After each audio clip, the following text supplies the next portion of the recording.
3 টাকার বিদ্যুৎ ইলেকট্রিকের দাম হওয়া উচিত 3 টাকা, দাম হয়েছে 7 টাকা 11 নয়া।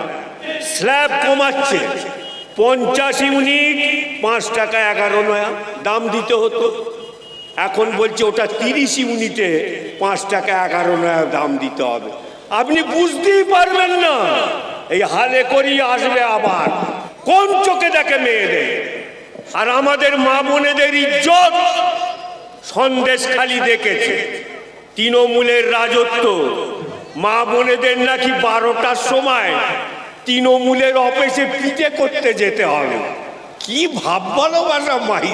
মা বোনেদের ইজ্জত নিয়েছে, সে সাক্ষী যাতে না দিতে পারে তার জিভ কেটে দিয়েছে বিজেপিরা। রাম কবে পার্টি করলো ভাই? এ তো বোঝা মুশকিল আমাদের কারবার। তাকে এখন কাঁধে ঝন্ডা দিয়ে পন করে ঘোরাচ্ছে কারবার। বেইজ্জত করছে তারা বেইজ্জত করছে ধর্মের নাম করে, ধর্মের সঙ্গে রাজনীতি জড়াচ্ছে। এখন মন্দির হবে না মসজিদ হবে এই নিয়ে যদি সরকারের কাজ হয় তাহলে তো বড় মুশকিলের ব্যাপার। চোরেদের কম্পিটিশন চলেছে জানেন, বিজেপি বলে আমায় দেখ, তৃণমূল বলে আমায় দেখ। ধাপ্পাবাজদের আবার গ্যারেন্টি, ভাববার ব্যাপার হয়ে গেল। এখন ভারতবর্ষে আগুন লেগে গেছে, বুঝেছেন? সেই কারণেই বাম ফ্রন্ট, কংগ্রেস সব জোট ফোট সব একসঙ্গে মিলেমিশে আমরা লড়েছি। আগুন নেভাতে হবে বাবা, নাহলে খুবই মুশকিল। সরকার তো একটা হবে, কিসের জন্য সরকার? এখন মন্দির হবে না মসজিদ হবে এই নিয়ে যদি সরকারের কাজ হয় তাহলে তো বড় মুশকিলের ব্যাপার। সরকারের কাজ দেশের কি ভালো মন্দ হবে, আমাদের জিনিসের দাম বলেন, বেকারদের কাজকর্ম বলেন, কৃষকের ফসলের দাম বলেন, কলকারখানায় কি হবে, শিক্ষায় কি হবে, এসব নিয়ে ভাবতে হবে। তা নয় এই দুটো সরকারই সব আমাদের দেশ এবং রাজ্যকে জাহান্নামে পাঠাবার জন্য যা যা করণীয় সব কাজ তারা করছে।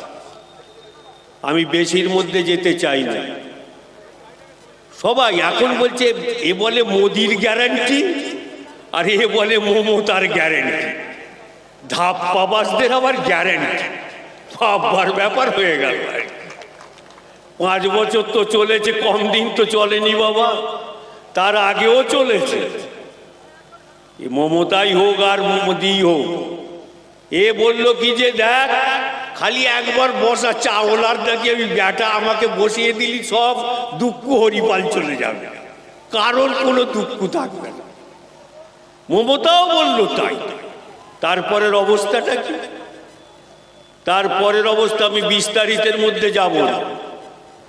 কি আরামটা হয়েছে! 18 টাকা চাল, এখন সরু চাল কিনতে গেলে 62 টাকা। কিন্তু আমাদের দেশটা এমন, মুরগিতে তা দেয়, ডিম খায় দারোগা বাবুরা। চাষি দাম পায়, কৃষকরা দাম পায়, তাদের দেখা যাবে বীজের দাম বাড়ছে। সারের দাম কত হয়েছে? 420 টাকার সার এখন 2200 টাকা দাম হয়ে গেছে। সারের দাম বেড়েছে। পেট্রোল ডিজেলের দাম 420 টাকা ছিল, 1129 টাকা দাম হয়েছে। 16 টাকার আটা 36 টাকা, 2 টাকা 72 নয়ার প্যানপট্টি ছিল 14 টাকা। অম্বল কিংবা গ্যাস হলে লোক ফুলে মরে যাবে। এই সরকারের আমল। এখন বলছে কি? বলছে দেখ সব আমরা ভাই এই লক্ষ্মীর ভান্ডার করেছি।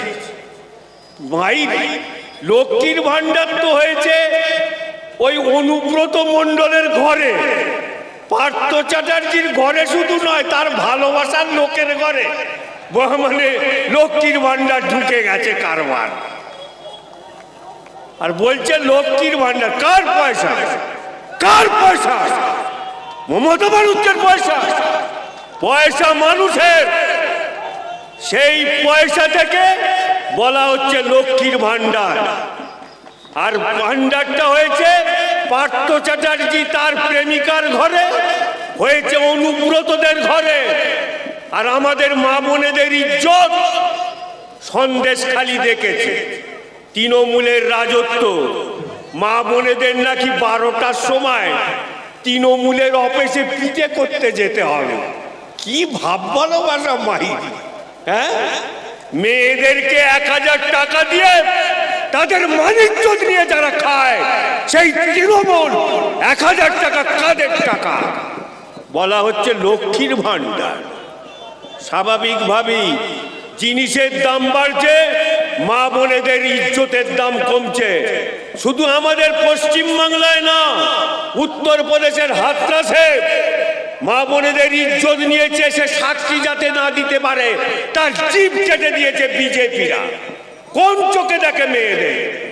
স্বাভাবিকভাবেই আজকে ভাববার কাজকর্ম 2 কোটি করে ছেলের কাজ দেবে বলেছিল, যদি একবার সরকারে বসতে পারে। তারপরে বললো পকোড়া বাজকে যাবে। আর এখানে বললো 2 লক্ষ করে কাজ দেবে। বললে দেখ, মায়ের থেকে না পয়সা করে নিয়ে ঘুগনি কর আর তেলে ভাজা ভাজ। এ সবাই যদি তেলে ভাজা করে কি হবে তাহলে? তো মুশকিলে লেগে যাবে। সে পাড়া গায়ে কথা আছে না, ভাজরে ফুরুলি কেউ না খায়, বাড়ির বইয়েরা খাবে। সবাই তো তেলে ভাজার দোকান করে বসে আছে, কিনবেটাকে?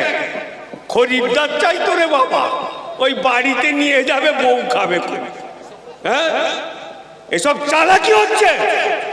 ছেলে পুলেদের নিয়ে, লেখাপড়া জানা ছেলে পুলেদের নিয়ে চালাকি হচ্ছে, তাদেরকে বেইজ্জত করা হচ্ছে। কি বলে বসেছিলে? চাকরি দেবো 2 লাখ, আর ও বলেছিল 2 কোটি চাকরি। বাপরে বাপ, যারা চাকরি পেয়েছিল তাদের গেল গায়ে পেয়ে। নতুন করে চাকরি কোথায়? চোরেদের কম্পিটিশন চলেছে জানেন। বিজেপি বলে আমায় দেখ, তৃণমূল বলে আমায় দেখ, কে কত চুরি করতে পারে। আইন করে চুরি করলো ইলেকট্রাল বন্ড। বাপের বেটা আমরা।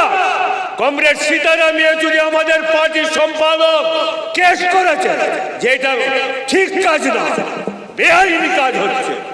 37টা ওষুধ কোম্পানির থেকে টাকা নিয়েছে মোদিরা।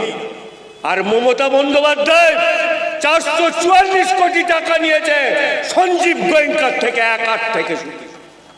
আর তার জন্যই 3 টাকার বিদ্যুৎ ইলেকট্রিকের দাম হওয়া উচিত 3 টাকা, দাম হয়েছে 7 টাকা 11 নয়া দাম হয়েছে। আবার আসছে, আবার জান খারাপ করবে আমাদের। কিরম করেছে জানেন? স্ল্যাব কমাচ্ছে, 50 ইউনিট 5 টাকা 11 নয়া দাম দিতে হতো, এখন বলছে ওটা 30 ইউনিটে 5 টাকা 11 নয়া দাম দিতে হবে। আপনি বুঝতেই পারবেন না, এই হালে করেই আসবে আবার বিদ্যুতের দাম।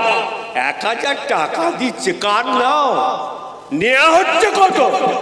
যা নিচ্ছ তার একটা অংশ দিয়ে ভোটে যাতে জিতে মেরে মুছে খাওয়া যায়। চাকরিতে চুরি, কোথায় কারবার গরু বিক্রিতে চুরি, চাকরি বিক্রি করে চুরি, 100 দিনের কাজে চুরি, আমাদের ইন্দিরা আবাসনের চুরি। টাকা পেয়েছিল, 100 দিনের কাজ করলো, সবাই টাকা পেয়েছিল। দিল্লির সরকার চোখ কান বুঝে বসে আছে, দাঁড়া দেখছি, হিসেব নিল না। আর মমতা মানুষেরা সবাই মেরে মুছে খেলো, নিচে থেকে ওপর পর্যন্ত। কে বাদ আছে? সবাই দেখুন না, পাড়ায় যারা তৃণমূলের লোক, ওরে বাপ রে বাপ, কোথায় খায় না। ছোটবেলায় আমরা শুনেছিলাম জানেন, আমাদের তখন কম বয়স, মা বোনেদের না এরকম চুল ফুল আঁচড়ে ওই যেটা ছেঁড়া বেরোতো বুঝে রেখে দিত চাল। আর পাড়ায় তখন বিস্কুট বদল হতো, চুল দিলে বিস্কুট খাওয়া যায়। আর আমরা খোঁজকে তো তখন ওই চুল নিয়ে গিয়ে বিস্কুট বদল ওনাকে দিয়ে বললুম বিস্কুট দাও। তৃণমূলের দশা হয়েছে তাই, চুল পেলেও ছাড়বে না বাবা, বিস্কুট বদল করে খাবে। দুটো সরকারই এই কাজ করছে। আজকে স্বাভাবিকভাবেই এই নির্বাচনে বসাবো কাদের? যারা জিনিসের দাম বাড়িয়েছে, মা বোনেদের ইজ্জত নিয়েছে, তাদের ফয়সালা তার হবে। যারা বেকারদের নিয়ে ছিনিমিনি খেলেছে তাদের বসানো হবে, তার ফয়সালা হবে এই নির্বাচনে। যারা নির্বাচনের বন্ডের নামে আরো অন্যান্য ভাবে চুরি চামারি করে দেশটাকে ফাঁকা করে দিল, তাদের চ্যালেঞ্জ এই নির্বাচনে তাদের হারাবার। আর তার পাশাপাশি আমি শেষ কথা বলবো, রাম কবে পার্টি করলো ভাই? এ তো বোঝা মুশকিল আমাদের কারবার। তাকে এখন কাঁধে জন্ডা দিয়ে পন করে ঘোরাচ্ছে কারবার। আর দুর্গার দশাও খারাপ, জানেন, দুর্গার দশাও খারাপ। তার দশা বলে কার্নিভাল হবে। মমতা মানুষ যে দাঁড়িয়ে আছে ওকে নমস্কার করে তবে জলে পড়তে হবে। কি দুর্গার দশা! কি হিন্দু ধর্ম, কি ইসলাম ধর্ম বেইজ্জত করছে তারা বেইজ্জত করছে ধর্মের নাম করে, ধর্মের সঙ্গে রাজনীতি জড়াচ্ছে। আসলে কাজটা কি? জিনিসের দাম ইসলাম ধর্ম বাড়ায় না হিন্দু ধর্ম বাড়ায়? কে বেকারদের কাজ দেয় না হিন্দু ধর্ম না ইসলাম ধর্ম? না, ধর্ম এ কাজ করে না, করছে দুটো সরকার।